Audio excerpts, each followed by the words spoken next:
हाय hello investors. So Dixon technologies का stock जो है हमें पिछले एक साल से जो है कंपनी के स्टॉक प्राइस के अंदर जो है मैसिव करेक्शन देखने मिला है। सारे लोग जो है यही बताते हैं कि यार डिक्सन के स्टॉक प्राइस के अंदर करेक्शन होने का सबसे बड़ा रीज़न ये बनकर आता है वो है वैल्यूएशंस।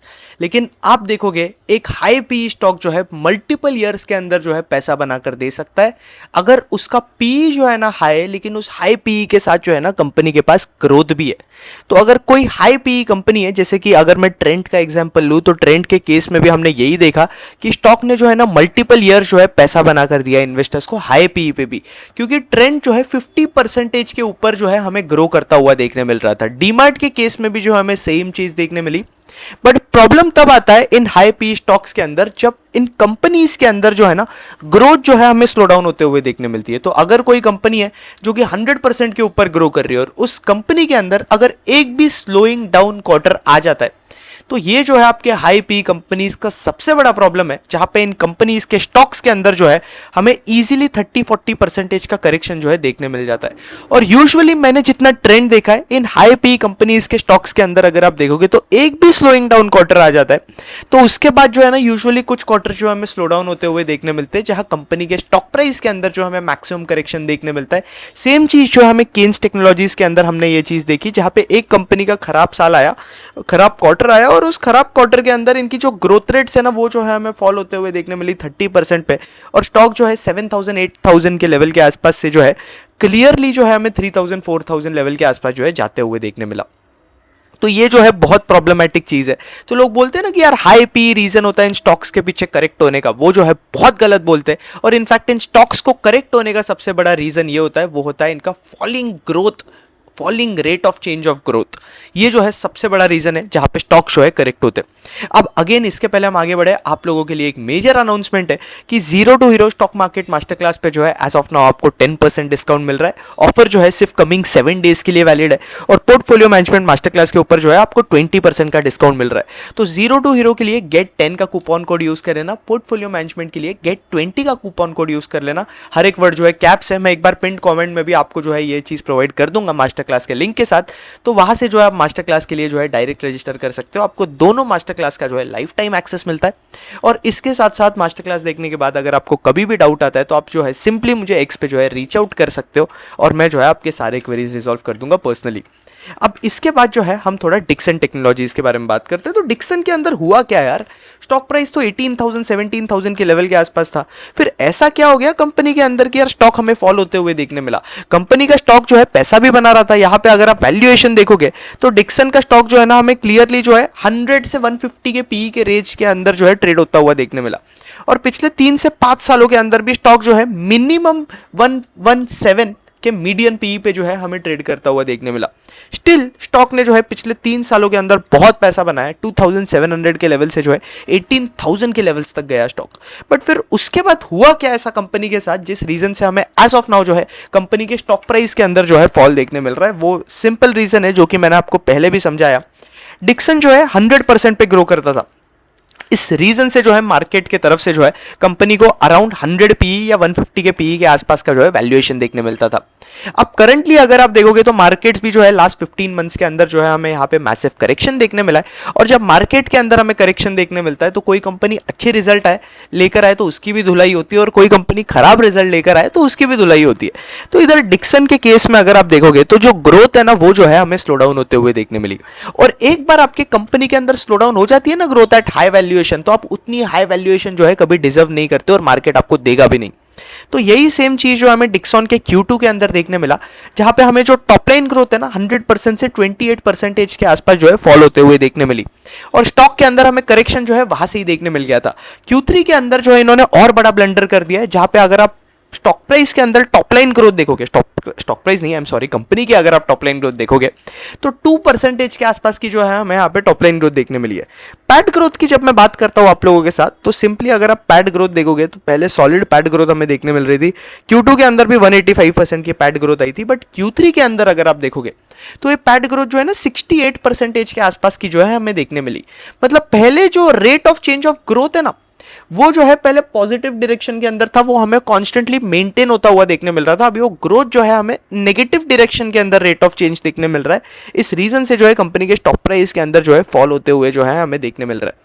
अब क्या क्या सारे प्रॉब्लम जो है डिक्सन के बिजनेस के अंदर चल रहे हैं और आपको एज इन्वेस्टर जो है किस तरीके का अप्रोच जो है ऐसी कंपनीज के अंदर रखना चाहिए, वो सारी चीजें भी जो है हम डिस्कस करेंगे। डिक्सन के अंदर अगर आप देखोगे तो Q3 के अंदर यहाँ पे हमें पैट ग्रोथ कितनी देखने मिली है। पैट ग्रोथ हमें बिफोर माइनॉरिटी इंटरेस्ट जो है नियरली जो है यहाँ पे आराम से जो है 120 बिप्स के आसपास जो है मार्जिन इंक्रीज होते हुए देखने मिले। ग्रोथ जो है 48% YOY लेवल पे हमें इंक्रीज होते हुए देखने मिली। तो ये चीज़ जो है हमें देखने मिल रही है। अब इसके बाद अगर आप देखोगे तो यहाँ पे और क्या हो रहा है डिक्सन के अंदर, मार्जिन अगेन डिक्सन इज आपका लो मार्जिन बिजनेस, क्योंकि कंपनी जो है आपके ईएमएस सेक्टर के अंदर आती है। सारी ईएमएस कंपनीज जो भी ईएमएस सेक्टर के अंदर आती है वहाँ पे वैल्यूएशंस के अंदर जो है हमें करेक्शन देखने मिल रहा है। रीजन जो है सबसे बड़ा ये बनकर आता है कि देखो बॉस, लॉजिक सिंपल है। एक तो यहाँ पे ईएमएस कंपनीज के अंदर कैश फ्लो जल्दी नहीं बन रहे, दूसरा ये है कि यहाँ पे हमें रिसीवेबल जो है इंक्रीज होते हुए देखने मिल रहे हैं, जिस रीजन से मार्केट आपकी ईएमएस कंपनीज को जो है इतना ज्यादा रिवॉर्ड नहीं कर रहा है। और अगेन ईएमएस कंपनीज के अंदर कंपनी टू कंपनी आपके मार्जिन डिपेंड करेंगे। जैसे कि केन्स का बिजनेस हाई मार्जिन सेगमेंट के अंदर है, तो वहां पे उनके मार्जिन अगर आप देखोगे तो एबिटा मार्जिन 14-15% के आसपास है। वही डिक्सन जैसी कंपनीज के अंदर अगर आप देखोगे तो ये 3-4% का एबिटा मार्जिन बनाए तो भी बहुत ज्यादा है, क्योंकि ये लोग जो है अगेन कौन से कैटेगरी के अंदर काम करते हैं आपको देखना है। तो आपका डिक्सन जो है यहाँ पे आपके मोबाइल फोन वाले कैटेगरी के अंदर काम करता है, जो कि एक हाई वॉल्यूम लो मार्जिन वाला बिजनेस है। इस रीजन से जो है ना कंपनी के ऑपरेटिंग प्रॉफिट मार्जिन अगर आप देखोगे तो इतने ज्यादा जो है लोअर साइड पे जो है हमें देखने मिलते हैं। इसके बाद एज ऑफ नाउ अगर आप देखोगे तो मार्जिन जो है Q3 FY26 के अंदर कंपनी ने अच्छे बनाए। हमें 5.1% के जो है एबिटा मार्जिन देखने मिले, जो कि जो है अगेन इंटरेस्टिंग चीज बनकर आती है। अगर आप इनका मेजर रेवेन्यू कंट्रीब्यूटर देखोगे डिक्सन टेक्नोलॉजीज की जब मैं बात कर रहा हूं, तो आप इनका मोबाइल फोन वाले डिवीजन देखना, जहां पे ये मोबाइल फोन वाले डिवीजन से जो है कंपनी की अबाउट 92% ऑफ रेवेन्यू कंट्रीब्यूशन जो है हमें देखने मिलती है। और यहां से कंपनी के नियरली 84% ऑफ ऑपरेटिंग प्रॉफिट जो है हमें यहां पे देखने मिलते हैं। इसके बाद अगर आप यहां पे देखोगे तो इनका जो कंज्यूमर इलेक्ट्रॉनिक्स वाला डिवीजन है, जहां पे ये लोग आपका एलईडी टीवी रेफ्रिजरेटर्स वगैरह बनाते हैं, तो इसका रेवेन्यू कंट्रीब्यूशन जो है कम है, यहाँ पे 6% का है। और Q3 के अंदर अगर आप देखोगे तो 5% का था। होम अप्लायंस का भी कंट्रीब्यूशन रेवेन्यू के अंदर सिर्फ 3% के आसपास का है। और यहाँ पे अगर आप देखोगे तो ये जो मोबाइल वाला डिवीजन है ना, ये जो है हमें पहले 100% के आसपास जो है ग्रो होता हुआ देखने मिल रहा था। अब यहाँ पे क्या हो गया है कि आपके मोबाइल वाले डिवीजन के अंदर जो है जो ग्रोथ है ना, वो जो है हमें स्लो डाउन होते हुए देखने मिली है। तो आप 100% के ग्रोथ से जो है 5% की ग्रोथ के आसपास आ गए हो। इस रीजन से जो है ओवरऑल कंपनी की जो ग्रोथ रेट्स है ना, वो जो है हमें इंपैक्ट होते हुए देखने मिली है। ये जो है डिक्सन के अंदर प्रॉब्लम आ चुका है। अब मोबाइल वाले सेगमेंट के अंदर हमें स्लो डाउन क्यों देखने मिल रहा है? अब एक तो इनका सबसे बड़ा क्लाइंट है जिनकी इनके ऊपर सबसे ज्यादा डिपेंडेंसी है डिक्सन की अगर मैं बात करूं, तो वो है मोटोरोला। अब मोटोरोला के वॉल्यूम्स अगर आप देखोगे ना, तो ये जो है हमें फॉल होते हुए देखने मिले, जो कि डिक्सन के लिए अगर आप देखोगे तो बहुत नेगेटिव साइन है। क्योंकि अगर आपका जो सबसे बड़ा क्लाइंट है उसके वॉल्यूम अगर फॉल हो रहे, इसका ये मतलब है कि आपके केस में भी आपको ऑर्डर जो है कंपैरेटिवली थोड़े लोअर मिलेंगे। ये जो है डिक्सन के केस में जो है हमें प्रॉब्लम देखने मिल रहा है। इसके बाद अगर मैं बात करूं तो एज ऑफ नाउ पूरे मोबाइल फोन स्पेस के अंदर जो है एक बहुत बड़ा प्रॉब्लम देखने मिल रहा है। आपका रैम और स्टोरेज के प्राइसेस जो है हमें इंक्रीज होते हुए देखने मिल रहे हैं। रीजन अगेन सिंपल है कि आपकी जो स्टोरेज के अंदर कुछ लिमिटेड कंपनीज होती है, जैसे कि सैमसंग, एसके हाइनिक्स और माइक्रॉन, ये सारी कंपनीज जो है आपके मेमोरी चिप्स बनाती है। तो अब प्रॉब्लम क्या हो गया पता है क्या, कि आपके डेटा सेंटर और एआई के तरफ इतनी ज्यादा स्पेंडिंग हो गई है कि ये आपकी जो ओपन एआई और ये बाकी सारी कंपनीज है ना, ये इन कंपनीज के पास जाती है और बोलती है कि बॉस तुम एक काम करो, तुम जो है ना बस हमारे कंपनी के लिए चिप्स बनाओ और तुम ये मोबाइल फोन कंपनीज की चिप्स वगैरह जो है ना बाद में देखो, पहले हमको चिप्स बना के दो, हमारी डिमांड बहुत ज्यादा है, we are even ready to pay you. और इन कंपनीज के मार्जिन अगर आप देखोगे तो ये ओपन एआई और ये सारी एआई कंपनीज के साथ जब ये काम करते हैं ना, तो इनके मार्जिन जो है कंपैरेटिवली हाईयर साइड पे होते हैं as compare to mobile phone वाले चिप्स। तो इस रीजन से अगेन कॉर्पोरेट से प्रॉफिट्स को प्रेफर करेंगे।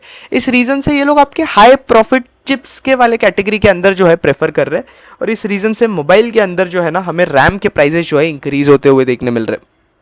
तो आपका सप्लाई जो है हमें लिमिटेड देखने मिल रहा है और लिमिटेड सप्लाई के रीजन की वजह से जो है हमें आपके प्राइसेस इंक्रीज होते हुए देखने मिल रहे हैं, क्योंकि यहाँ पे डिमांड अगर आप देखोगे तो मोटा माटम लेवल पे जो है नियरली कांस्टेंट है।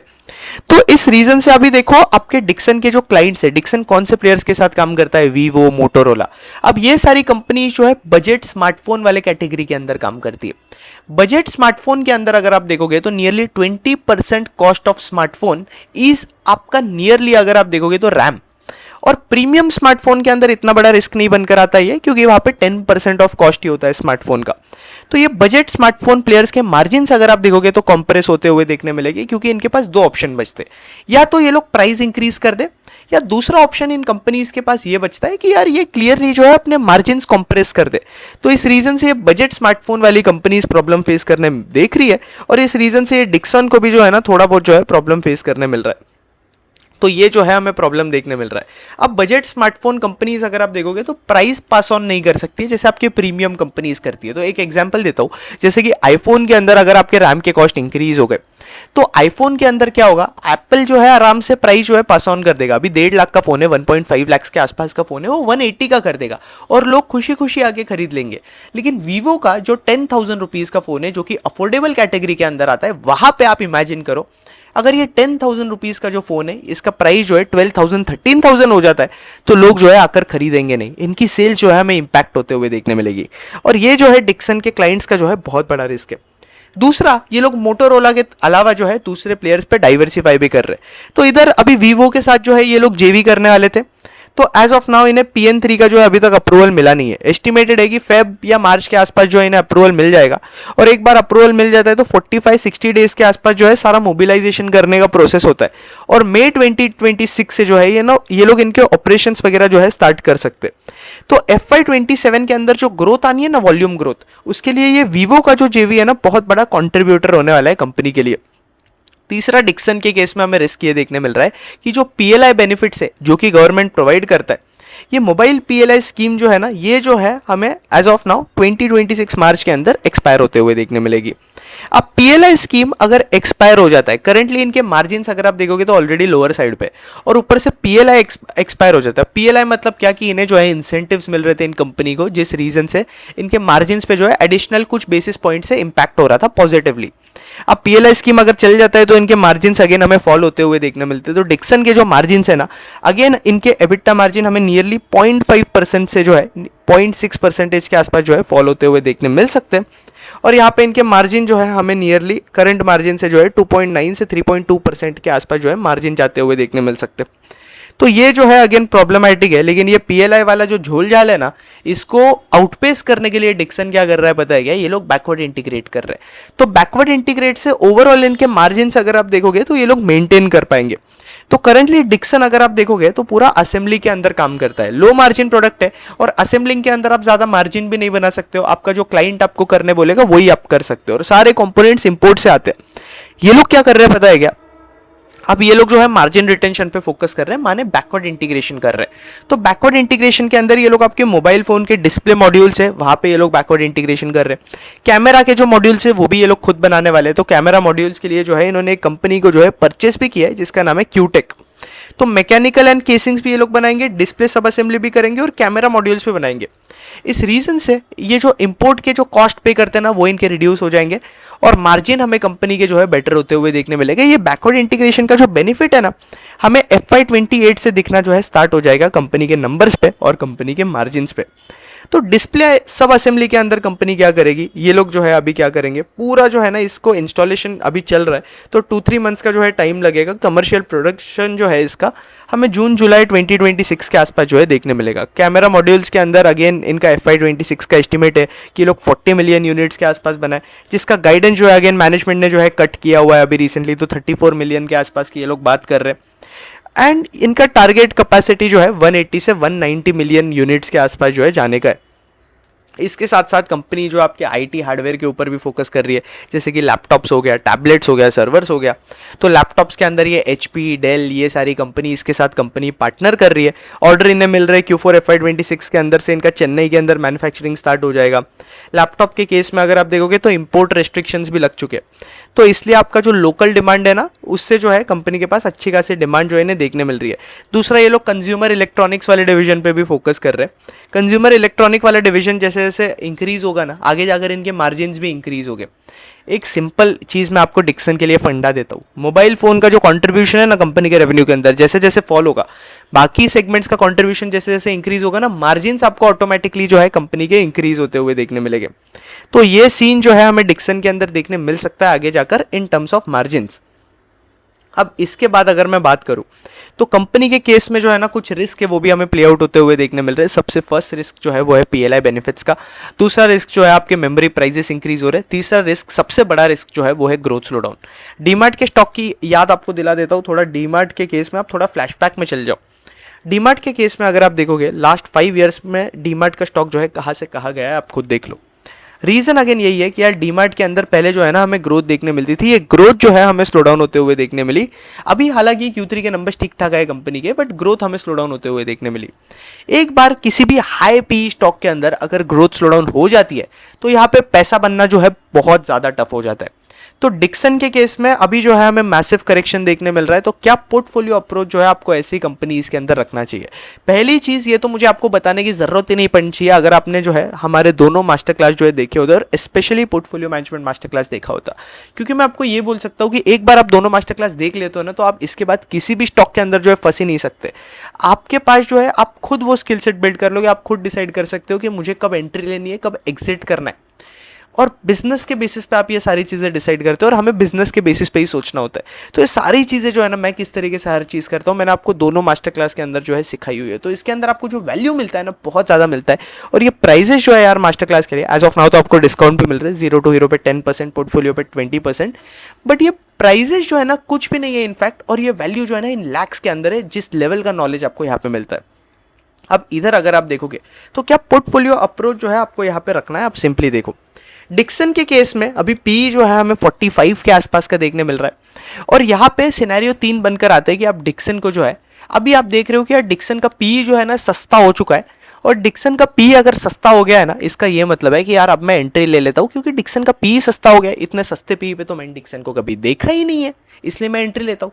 तब मैं बोल सकता हूँ कि आप इस मार्केट के जो है ना सबसे बड़े COC क्यों हो, क्योंकि सिंपली यहाँ पे आप देख रहे हो तो आपके FII और DII जो है बेच देंगे क्योंकि ग्रोथ स्लो डाउन हो रही है। आपके बड़े इन्वेस्टर्स बेच देंगे, स्टॉक गिरता रहेगा और आप एज रिटेल इन्वेस्टर जो है इस स्टॉक को जो है एक्यूमुलेट करते जाओगे। और ग्रोथ स्लो डाउन हो रही है, आप ऐसी कंपनी को लेकर बैठे रहोगे, अपने कैपिटल पे जो है ना कुछ रिटर्न भी नहीं कमाओगे, अगला जो बुल मार्केट आएगा वो भी मिस कर दोगे। तो ये अपॉर्चुनिटी कॉस्ट ऑफ कैपिटल का कॉन्सेप्ट है ना बहुत इंपॉर्टेंट है। और मेरा एक सिंपल फंडा है कि यार किसी भी कंपनी के अंदर अगर ग्रोथ स्लो डाउन होते हुए हमें देखने मिल रही है, स्पेशली हाई पी कंपनीज, तो उन कंपनीज के अंदर पी सस्ता हो रहा है ये देखकर हमें कभी नहीं जाना है। प्रॉब्लम अगेन ये है कि कैपिटल फंस जाएगा, आप स्टॉक के अंदर फंस जाओगे और पूरा बुल मार्केट मिस कर दोगे, कमिंग बुल मार्केट। ये सबसे खतरनाक चीज़ है, लोग इसे अंडर एस्टिमेट करते हैं, बट ये चीज़ आपको ध्यान रखनी है। तो डिक्सन अगर कोई बैठकर देख रहा है ना हमारा ये वीडियो देख रहा है और बोल रहा है कि डिक्सन का पी सस्ता हो रहा है, भाई मत करना, फंस जाओगे। This is what I would say. Again none of this is buy sell recommendation, मैं बस बता रहा हूँ कि यार सोचते कैसे है। अब इसके बाद जो है अगला सिनेरियो ये बनकर आता है कि आपके पोर्टफोलियो के अंदर डिक्सन है। अगर मेरे पोर्टफोलियो के अंदर डिक्सन होता तो मैं क्या करता? ऐसे तो है नहीं ऑब्वियसली, क्योंकि ग्रोथ स्लो डाउन हो रहा था और डिक्सन के केस में मुझे पहले कंपनी इंटरेस्टिंग लगती थी, बट वो वैल्यूएशन कंफर्ट कभी देखने नहीं मिला कंपनी के अंदर।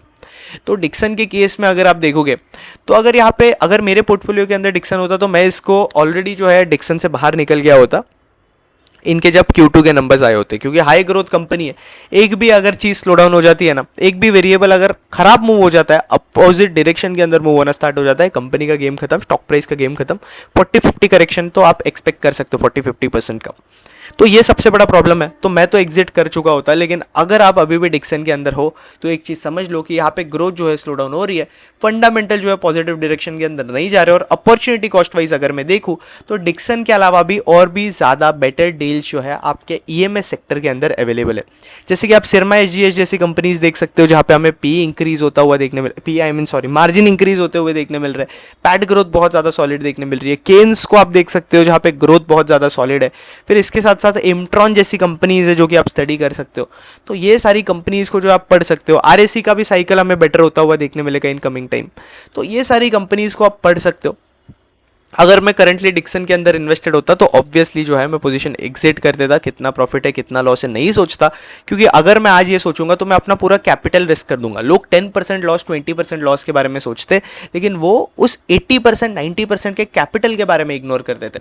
इस रीज़न से मैक्सिमम लोग जो है ना मार्केट के अंदर पैसा गवाते हैं। अगेन ये सारी चीज़ें बहुत डिटेल में हमने प्रैक्टिकल कंपनीज की केस स्टडी लेकर जो मैं ट्रैक करता हूँ दोनों मास्टर क्लास के अंदर डिस्कस करी हुई है। तो ये बात बनकर आती है, यही बात बनकर आती है डिक्सन के बारे में।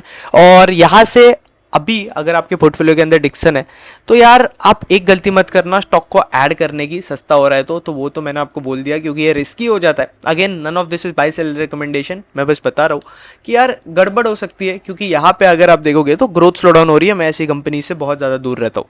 तो this is what I would like to say about Dixon. Company interesting है, देखते हैं अब ग्रोथ कब आता है। मुझे तो टफ लग रहा है ग्रोथ फिर से आना। होपफुली आप लोगों को वीडियो पसंद आया होगा। कमेंट सेक्शन के अंदर बताना कि वीडियो कैसा लगा। वीडियो पसंद आया लाइक करना, कंटेंट पसंद आया चैनल सब्सक्राइब करना। बहुत से लोग हैं जो कि यार चैनल से फ्री में वैल्यू ले रहे लेकिन चैनल को सब्सक्राइब नहीं कर रहे, तो पहले जाके सब्सक्राइब करो चैनल को, और इसके साथ साथ वीडियो को मैक्सिमम लोगों से शेयर करो अगर आपको इस वीडियो से जो है वैल्यू एडिशन हुआ है। और दोनों मास्टर क्लास का लिंक कमेंट सेक्शन के अंदर है। 0 to हीरो के लिए गेट 10 का कोड यूज़ कर लेना, पोर्टफोलियो के लिए गेट 20 का कोड यूज़ कर लेना। दोनों कूपन कोड यूज़ करो, दोनों मास्टर क्लास लो, गलती मत करना दोनों कुछ पैसा बचाने के पीछे। मास्टर क्लास को दोनों को मिस आउट मत करना। 30 आवर्स का कंटेंट है, मैं आपको ये बोल सकता हूँ गारंटी से कि आप एक बार 30 आवर्स का कंटेंट ये देख लोगे ना तो आप जो है ना एक इंडिपेंडेंट इन्वेस्टर बन जाओगे। फिर इसके बाद ये डिक्सन टेक्नोलॉजी जैसे स्टॉक्स या बाकी किसी स्टॉक के अंदर जो आप नहीं फंसोगे, क्योंकि आपका जो है खुद का फ्रेमवर्क होगा एक, और आपको पता होगा कि कौन से सेक्टर के अंदर क्या मेट्रिक्स ट्रैक करने, वैल्यूएशंस के बारे में किस तरीके से सोचना है, सब कुछ जो है मैंने आपको सिखाया हुआ है। तो एक बार again instead of risking your lakhs of capital, simply आप जो है दोनों मास्टर क्लास का लिंक कमेंट सेक्शन के अंदर है वो जो है ले लेना। और अभी मार्केट के अंदर बहुत सी अपॉर्चुनिटीज़ जो है इंटरेस्टिंग वैल्यूएशन पे भी अवेलेबल है। तो मैं कौन सी कंपनी इसके अंदर इंटरेस्टेड हूँ, कहाँ पे इंटरेस्टेड नहीं हूँ, सब कुछ जो है अगेन मैंने आपके साथ पोर्टफोलियो मैनेजमेंट मास्टर क्लास के अंदर जो है और 0 to हीरो के अंदर जो है डिस्कस करा हुआ है। बट अगेन ये जो है आपको रिकमेंडेशन देने के हिसाब से नहीं है, ये बस आपको सिखाने के हिसाब से कि आप अच्छा पोर्टफोलियो किस तरीके से बना सकते हो, क्या बेसिस पे हमको डिसाइड करना चाहिए कि किसी भी स्टॉक को हमें खरीदना है या बेचना है। तो ये थिंकिंग आपके अंदर डेवलप करने के लिए जो है, इसलिए मैंने आपके साथ 600+ कंपनीज डिस्कस करी है। और मास्टर क्लास के लिए आपको कोई भी बैकग्राउंड की ज़रूरत नहीं है, आप डायरेक्टली जो है मास्टर क्लास अटेंड कर सकते हो। तो ऐसा मत सोचना कि यार मेरे को कोई बैकग्राउंड की ज़रूरत है। आप हाउसवाइफ हो, ड्राइवर हो, बिजनेसमैन हो, आप बहुत बड़े रिच पर्सन हो, कुछ फ़र्क नहीं पड़ता है। अगर आपको मार्केट के बारे में सीखना है तो आप मास्टर क्लास जो है ले सकते हो। आपका कोई MBA इन फाइनेंस CFA का बैकग्राउंड की ज़रूरत नहीं है। क्लियरली मैं बता रहा हूँ, क्योंकि मैंने प्रैक्टिकली चीज़ें सिखाई है। वो लोग थियोरेटिकली चीज़ें सीखते हैं, तो प्रैक्टिकली अगर आपको सीखना है ना तो ले लेना दोनों मास्टर क्लास। एंड अभी तो करेंटली डिस्काउंट ऑफर चल रहा है। On this note Ayush Mirza signing off. मजाक मस्ती सारी वेट करते हैं अगले वीडियो के अंदर। मिलते हैं अगले वीडियो में।